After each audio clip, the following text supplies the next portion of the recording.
गुण संधि चल रही है। गुण संधि के अंदर आपके एक ही उदाहरण कंप्लीट हो चुके हैं। अब आपके जो उदाहरण चलेंगे वो गुण संधि के अंदर ओ के उदाहरण चलेंगे। संधि कौन सी चल रही है? गुण स्वर संधि चल रही है, जिसमें मैंने बता दिया है कि पहले जहां एक मात्रा होगी वहीं से संधि का विच्छेद होगा। विच्छेद होते समय आपको, यानी आपका ये 1 नंबर काम है। जहां संधि एक मात्रा दिखती है, कौन सी संधि? गुण संधि। जहां एक मात्रा दिखती है वहीं से संधि का क्या हो जाएगा? विच्छेद हो जाएगा। विच्छेद होने के बाद फिर आपको मात्रा लेनी है ए की और ओ की। पीछे वाला वीडियो ढंग से देख के आगे वाले वीडियो पे आ रहे हो तो आराम से समझ में आ जाएगा। पीछे वाली बातें यहां समझने की कोई जरूरत नहीं है, सीधा ही उदाहरण पे आ जाओ। देखो, अब देखो, जैसे उदाहरण है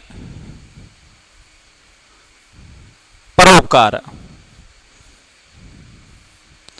बनी हुई संधि देखो, बनी हुई संधि में कौन सी मात्रा दिख रही है? एक मात्रा। एक मात्रा दिख रही है तो संधि कौन सी हो जाएगी आपके? गुण संधि। काम खत्म। आपको पता चल गया कि एक मात्रा वाली गुण संधि होती है। जहां एक मात्रा है वहीं से संधि का क्या हो जाएगा? विच्छेद हो जाएगा। आपने 2 काम कर लिया, एक तो पहचान सीख ली, एक विच्छेद सीख लिया। अब तीसरा तरीका बचा है। तीसरा तरीका क्या है कि अगर ओ की मात्रा है तो नीचे आएगी और ए की मात्रा है तो नीचे नहीं आएगी। देखो यहां पर कौन सी मात्रा दिख रही है? ओ की मात्रा दिख रही है। इसका मतलब है ओ की मात्रा नीचे आती है, ए की मात्रा नीचे नहीं आती है। और ओ ऐसा स्वर है जिसके अंदर, यानी कि प्लस के पहले क्या है? अ है, और प्लस के बाद में क्या है? उ है। और छोटा बड़ा हो सकता है। छोटा बड़ा इसलिए हो रहा है क्योंकि कोई भी शब्द होना चाहिए वो क्या होना चाहिए? शुद्ध होना चाहिए।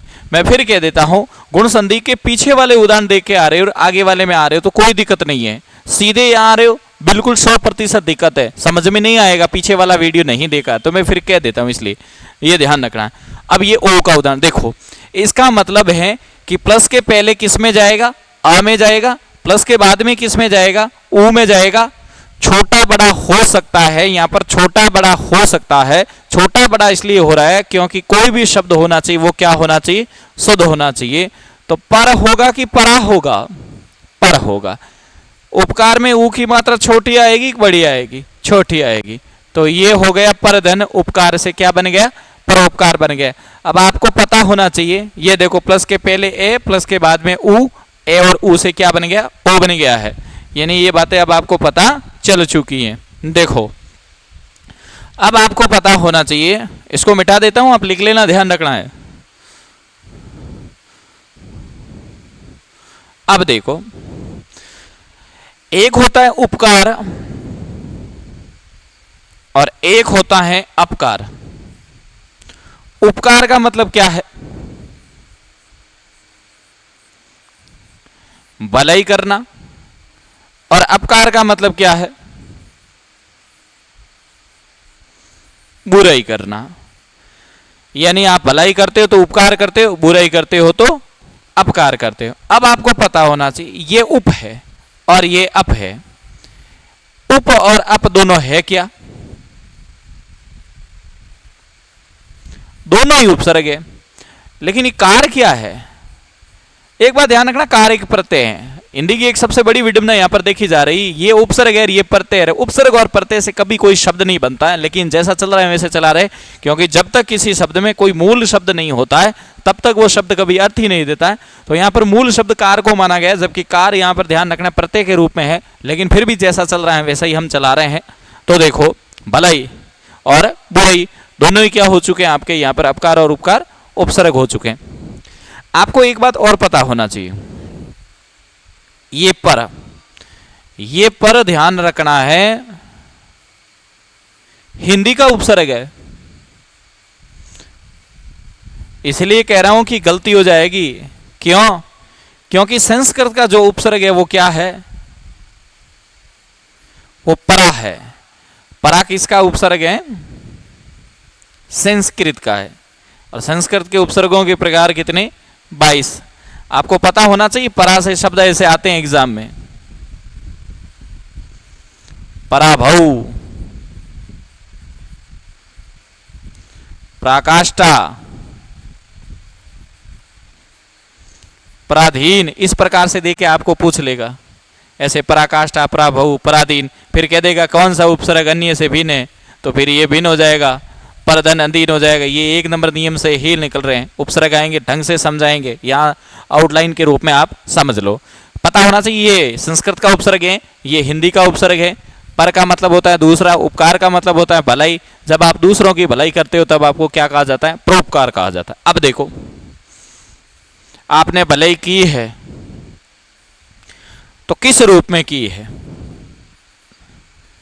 एक तो होता है कृतज्ञ और एक होता है कृतघ्न। ये युगम शब्द है, बहुत ज्यादा पूछे जाते हैं। कृतज्ञ का मतलब होता है किए हुए उपकार को मानना, और कृतघ्न का मतलब होता है किए हुए उपकार को नहीं मानना। मतलब एक तरह की बुरी होगी। वापस सुनिएगा, ये सवाल हर एग्जाम में आता है। कृतज्ञ और कृतघ्न, किए हुए उपकार को मानना मतलब कृतज्ञ, और किए हुए उपकार को नहीं मानना मतलब कृतघ्न। ये सवाल कहाँ कहाँ आते हैं ये ध्यान रखना। ये विलोम शब्द में भी पूछे जाते हैं, ये वाक्यांश के लिए एक शब्द में भी पूछे जाते हैं, और ये ध्यान रखना है यहाँ तो पूछे ही जा रहे हैं। ध्यान रखना, शब्द युगम के अंदर जब भी कोई सवाल 3-4 जगह जाता है, वो सवाल एग्जाम के अंदर फिक्स से आ जाता है। ये सवाल विलोम शब्द में जाते हैं। विलोम शब्द में आपको पूछेंगे कि कर्तज्ञ का विलोम शब्द क्या? कर्तघ्न।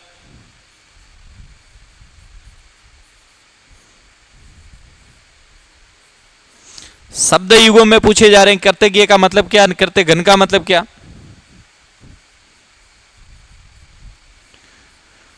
वाक्यांश के लिए एक शब्द में पूछे जा रहे हैं।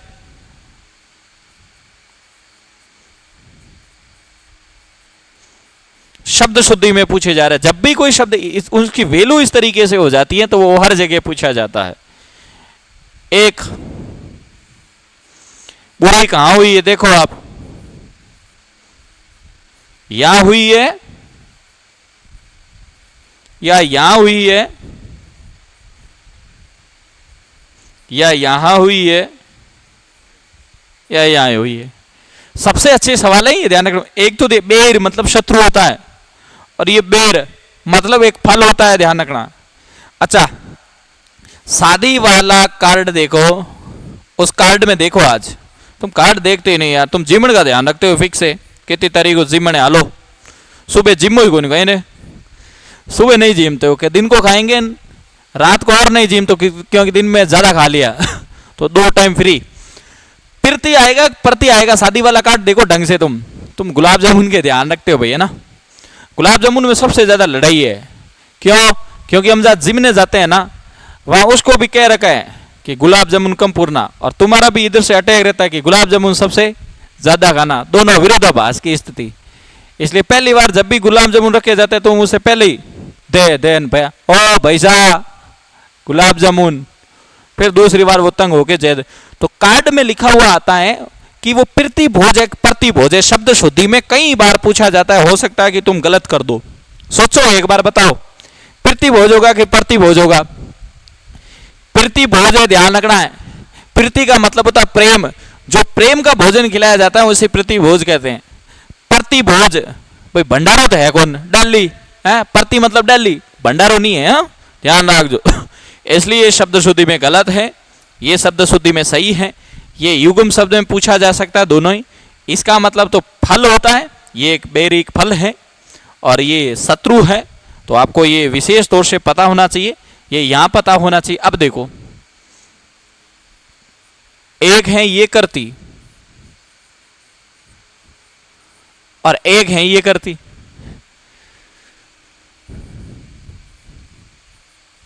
एक है ये रचयिता, एक ही है।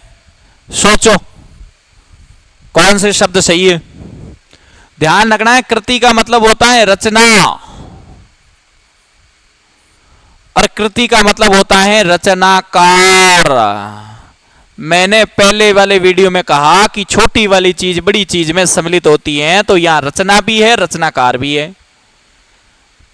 ये कृति, रचना, कृतिकार, रचनाकार, ये गलत है। रची नहीं, रचयिता होता है, शब्द शुद्धि में ध्यान रखोगे। हाँ, तो अब ये एक साथ ऐसे ही कई बार ऑफलाइन में हम लोग पढ़ाते हैं तो विद्यार्थी कहते हैं सर इनको लिखे कैसे? भाई साहब, जैसा लिखा हुआ है वैसा ही लिख दो, सीधी बात है।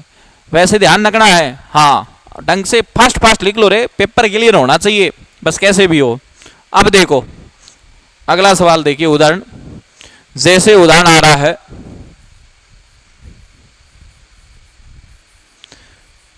प्रोज्वल, एक मात्रा, कौन सी संधि? गुण संधि। जहां एक मात्रा दिखती है वहीं से संधि का क्या हो जाएगा? विच्छेद हो जाएगा। दो काम सीख लिए। अब आपको पता होना चाहिए मात्रा एक ही एक ओ की है, मात्रा ओ की है, क्योंकि ओ की मात्रा नीचे आती है।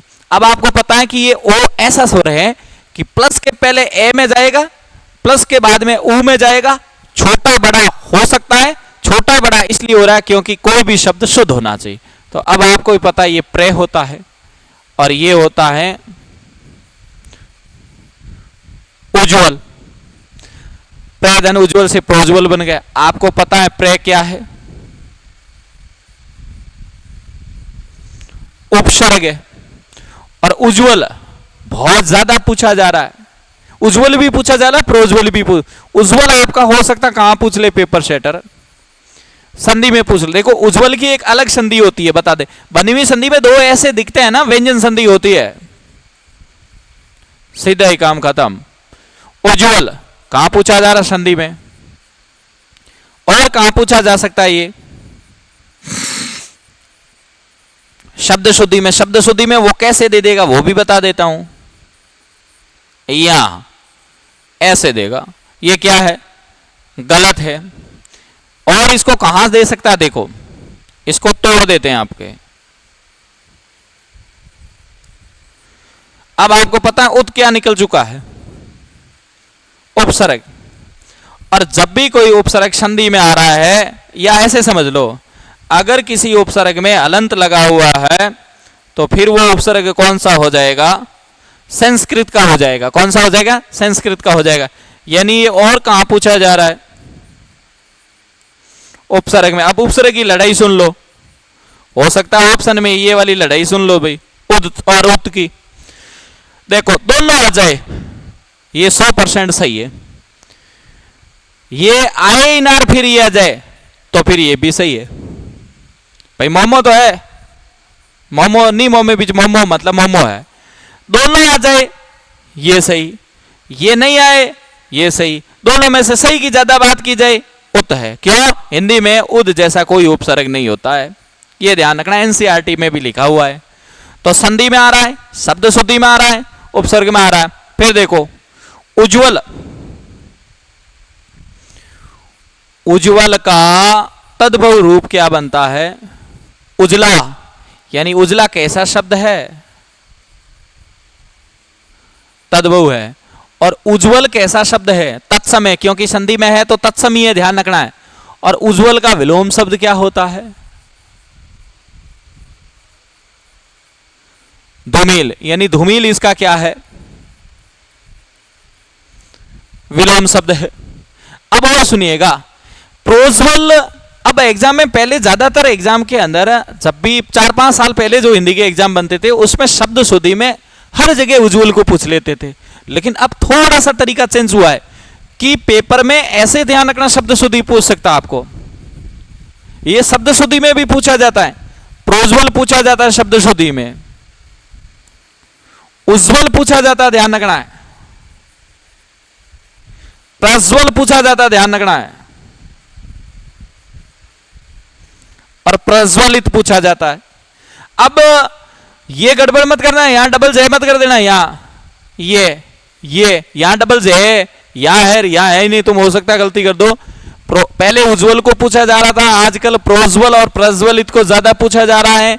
और तुम हो सकता है कि प्रोज्वल की तरह ही प्रोज्वलित को मान लो तो गलत कर दो, क्योंकि प्रोज्वल में डबल ज है, लेकिन प्रज्वलित में ये शब्द शुद्धि में पूछा जा सकता है, गलत नहीं होना चाहिए। मैं फिर कहता हूं कि ये कहां पूछा जा सकता है शब्द शुद्धि में। वैसे जो भी अपन कहते हैं वो एग्जाम में आ जाते हैं, ये फिक्स है और आएंगे, मतलब आएंगे। प्रज्वलित शब्द शुद्धि में पूछा जाता है, फिर कह देता हूं। देखिएगा अगला उदाहरण देखो, जैसे उदाहरण लिखा हुआ आया,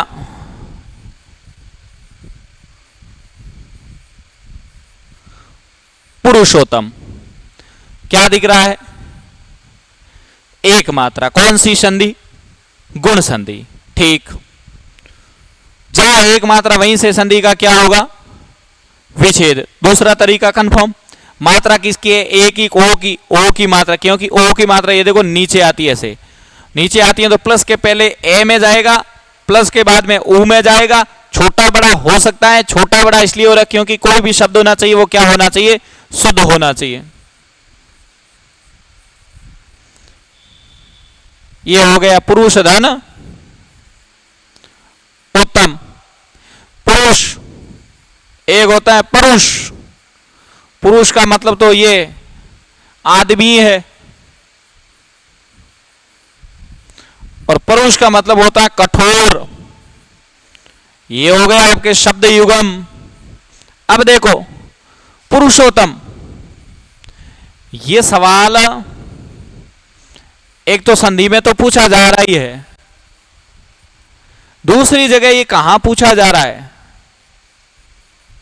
समास में पूछा जा रहा है, और समास में भी 3 जगह पूछा जा रहा है। कर्मधारय में पूछा जा रहा है, कर्मधारय में पूछा जा रहा है, और कहां पूछा जा रहा है? तत्पुरुष में पूछा जा रहा है,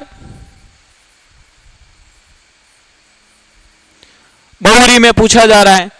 कर्मधारय में कैसे देखो, पुरुष है जो उत्तम, तत्पुरुष में कैसे? पुरुषों में उत्तम। बहुरी में कैसे पूछा जा रहा है? पुरुष है जो वह, यानी कोई ना कोई है। बहुरी में इस तरीके वह का प्रयोग देखते ही बहुरी कर दो, और है जो देखते ही कर्मधारय कर दो, और मैं का प्रयोग आ रहा है तत्पुरुष। अब देखो विग्रह जब भी किसी समास का बनता है तो जैसा विग्रह होता है उसी में जाता है, और विग्रह दिया हुआ ही नहीं, ऐसा दिया हुआ है तो ये कंफर्म है ये समास कहां जाएगा, क्योंकि पुरुषोत्तम कौन है? भगवान राम है, और राम है तो फिर ये उदाहरण कहां चला जाएगा? बहुव्रीहि में चला जाएगा। यानी कि विग्रह जो जिस समास का होता है वो उसी में जाता है। विग्रह दिया हुआ ही नहीं, केवल शब्द दिया हुआ, तो फिर जो समास जहां जाएगा फिर वो वहीं जाएगा। इसलिए अब ये बहुव्रीहि समास का उदाहरण है, गुण संधि के अंदर जा रहा है। आपको पता होना चाहिए भगवान राम के लिए है। अच्छा, एक राम से संबंधित एक शब्द आता है, राम से संबंधित शब्द आता है, शब्द शुद्धि के अंदर कहीं बार आया। एक शब्द आता है ये रामचरितमानस, और एक शब्द ये लिखा हुआ आता है रामचरितमानस। शब्द शुद्धि में कई बार ये शब्द आया, तो वहां पर करेक्टर के वो करेक्टर सर्टिफिकेट आता है ना, रामचरित्र चरित्र प्रमाण पत्र, उस हिसाब से तुम चेप देते हो, ध्यान रखना। और ये गलत हो जाता है, ध्यान रखना है। रामचरितमानस है भाई साहब, रामचरितमानस नहीं है, गलत मत करना। क्यों? वजह भी बता देता हूं। एक है चरित और एक है चरित्र। चरित का मतलब क्या है? जीवनी। और चरित्र का मतलब क्या है? आचरण। तो ये राम की जीवनी है, ना कि राम का आचरण है। तो ध्यान रखना है, शब्द शुद्धि में चरिता, इतनी गलती है, देख लो इतनी सी, ये बस इसको ध्यान रखना है। तय आएगा त्रय, क्यों? ये चरित्र है और ये चरित है। इस चरित का मतलब जीवनी होता है, इस चरित का मतलब आचरण होता है। तो राम, वहां राम का आचरण नहीं है, राम की क्या है? जीवनी है। इस प्रकार से आपको पता होना चाहिए, ध्यान रखना। शब्द है हिंदी ध्यान रखना है खेलो। मैं मान लो 4 उदाहरण कंटिन्यू देता हूं, ये इसमें गुण संधि है, वो किताब में भरे पड़े हैं, ढंग से पढ़ो, फिर जिंदगी में पढ़ने का कभी काम नहीं रहेगा, ये ध्यान रखना। कभी जिंदगी में हिंदी पढ़ने का काम ही नहीं रहेगा। और कोई भी एग्जाम देके आ जाना जिसमें अगर हिंदी के सवाल आ रहे हैं, 100% 100% कहता हूं कि सारे सवाल आपके सही होंगे, ध्यान रखना है, सारे सवाल सही होंगे, कभी कोई सवाल गलत नहीं होगा। उसके बाद में देखिएगा, जैसे उदाहरण लिखा हुआ आ रहा है,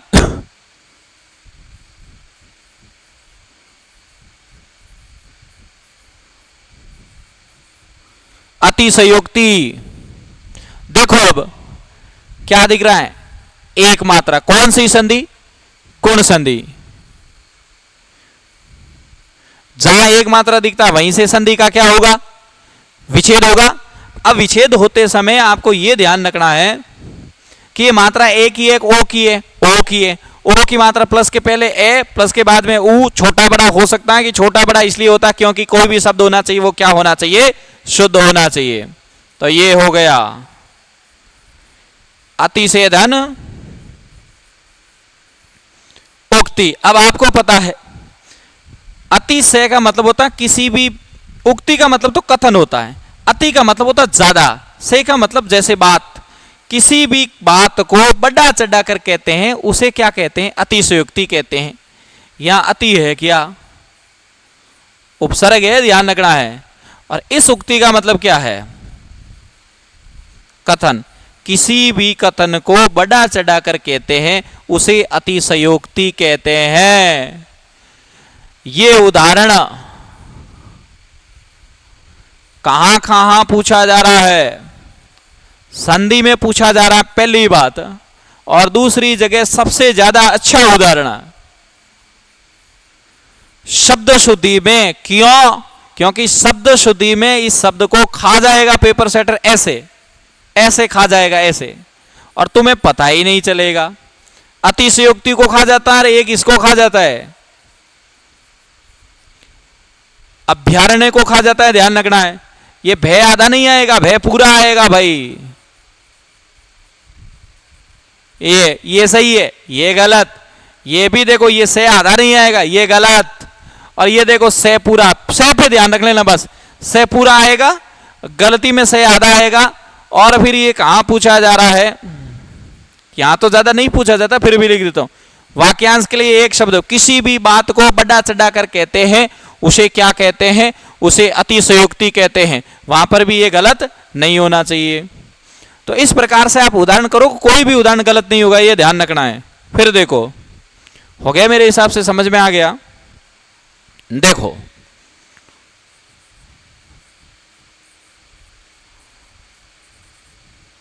हतोत्साह, एक मात्रा, कौन सी संधि? गुण संधि। जहां एक मात्रा दिखती है वहीं से संधि का क्या हो जाएगा? विच्छेद हो जाएगा। विच्छेद होते समय आपको यह ध्यान रखना है, ये मात्रा है किसकी?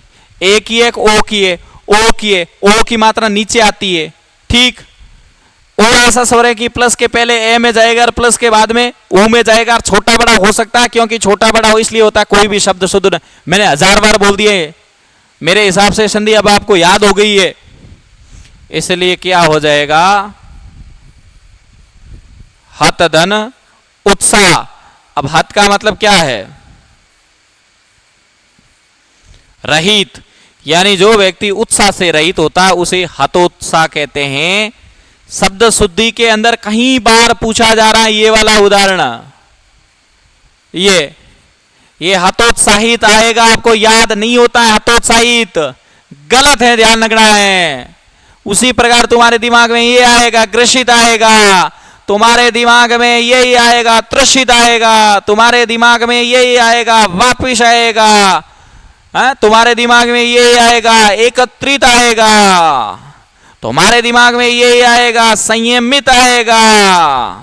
ये सारे शब्द ध्यान रखना है, गलत हैं। तुम्हारे दिमाग में यही आएगा, क्रोधित। संस्कृत के शब्दों में इत प्रत्यय नहीं लगता है, ये संस्कृत के शब्द है इसलिए इत प्रत्यय नहीं लगेंगे, ध्यान रखना है। हाँ, हतोत्साहित नहीं होता है, हतोत्साह होता है। ग्रसित नहीं होता है, ग्रस्त होता है। वह रोग ग्रसित, गलत, वह रोग ग्रस्त है। त्रसित नहीं होता है, त्रस्त होता है, वापिस नहीं होता है, वापस होता है, एकत्रित नहीं होता है, एकत्र होता है, संयमित नहीं होता है, संयम होता है, क्रोधित नहीं होता है, क्रोध होता है। ये ध्यान रखना, क्रोध एक विशेषण है, विशेषण में भी गुणवाचक विशेषण है, ये भी ध्यान रखना है। और क्रोध कैसी संज्ञा है? क्रोध भाववाचक संज्ञा है, सब गिरी मेड़दाओगी,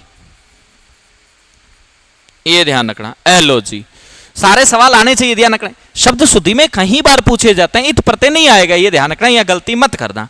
हतोत्साह शुद्ध शब्द है, हो गया याद, आराम से हो जाएंगे, कोई दिक्कत नहीं है, ध्यान रखना है। आगे चलें, देखो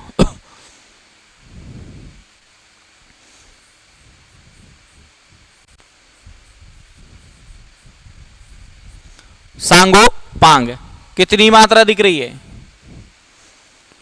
एक मात्रा, कौन सी संधि? गुण संधि। जहां एक मात्रा दिखती है वहीं से संधि का क्या हो जाएगा? विच्छेद हो जाएगा। विच्छेद करते समय आपको ध्यान रखना है मात्रा। अब यार बार बार क्या क्यों सीधे ही लिख देता हूं, सांगधन उपांग। एक बात आपको पता चल रही है, यहां गुण संधि है, यहां आप देख रहे हो तो कौन सी संधि है? गुण संधि। लेकिन इस शब्द को और इस शब्द को यहां अगर देख रहे हो आप, तो यहां पर कौन सी संधि बन रही है? दीर्घ संधि बन रही है। सैदन क्या हो जाएगा? अंग। यहां क्या हो जाएगा? उपदन अंग। अब आपको पता होना चाहिए से है क्या? उपसर्ग। उप भी क्या है? उपसर्ग, उपसर्ग है, ठीक है। यानी कि ओ के उदाहरण भी आपके कंप्लीट हो गए। देखो दीर्घ संधि आपकी कंप्लीट हुई एकदम, गुण संधि भी कंप्लीट हुई। अच्छा, गुण संधि में मैं ऋषि वाले उदाहरण छोड़ रहा हूं। कल आप यूं मत समझ लेना कि गुरुजी को ऋषि वाले उदाहरण आते ही नहीं है, सारे आते हैं, लेकिन ध्यान रखना है ऋषि वाले उदाहरण, यण संधि के कुछ एक उदाहरण, दीर्घ संधि के मैंने कुछ एक उदाहरण छोड़ दिए, उनको लास्ट में स्वर संधि कंप्लीट होने के बाद में तीनों को साथ में लेके पढ़ाऊंगा, ये ध्यान रखना है। इसलिए गुण संधि कंप्लीट है। अगली संधि आपकी कौन सी संधि आएगी? प्रति संधि आएगी।